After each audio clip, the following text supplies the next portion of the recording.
Hey there, sending in some more auditions for UGC videos and some acting gigs. Actually just finished applying for a movie that's filming in Toronto this summer.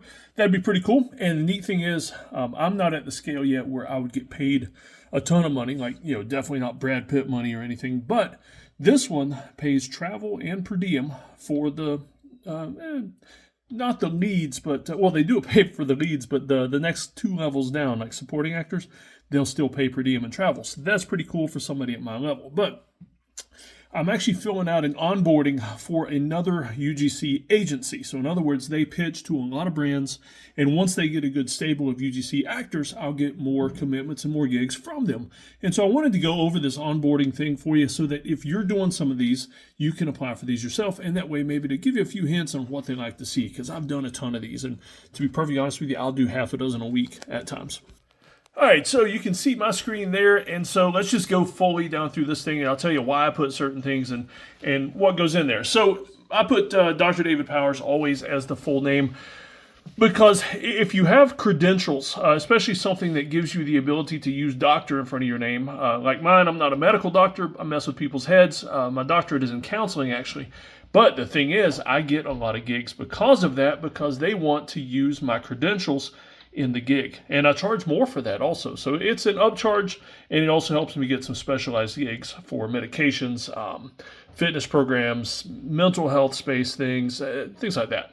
And so then a recent headshot, always have a good headshot available that you can upload quickly.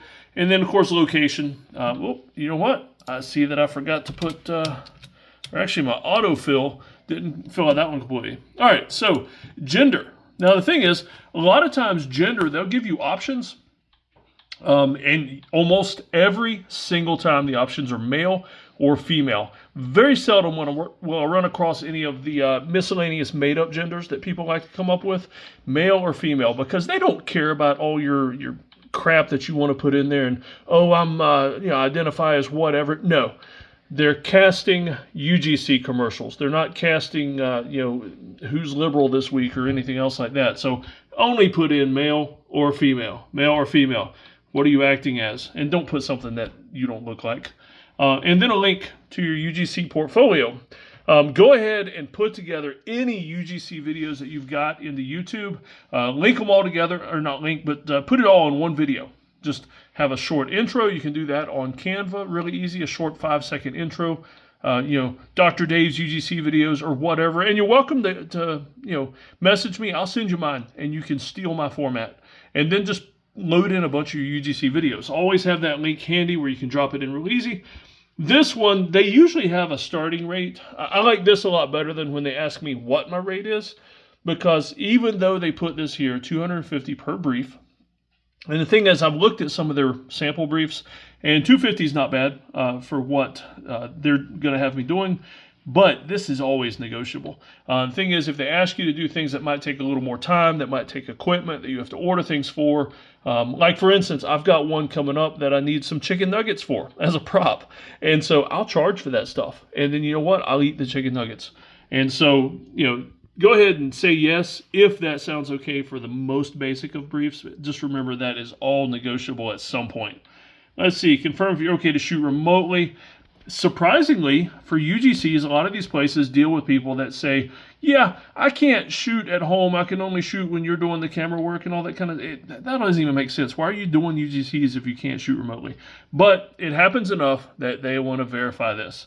And then this is the first time ever I have come across this one, but I'm guessing that they're asking this question: what brand would you love to work with? Because they might be, I think they're trying to pick up some ideas of like, who should we pitch you to next? Or who should we try to sign up that we'll have you work for? And so first time I've run across this one, I put down that my dream brands would be top of the line outdoor brands like the North Face or Mountain Hardwear, because they would be absolutely awesome to work for.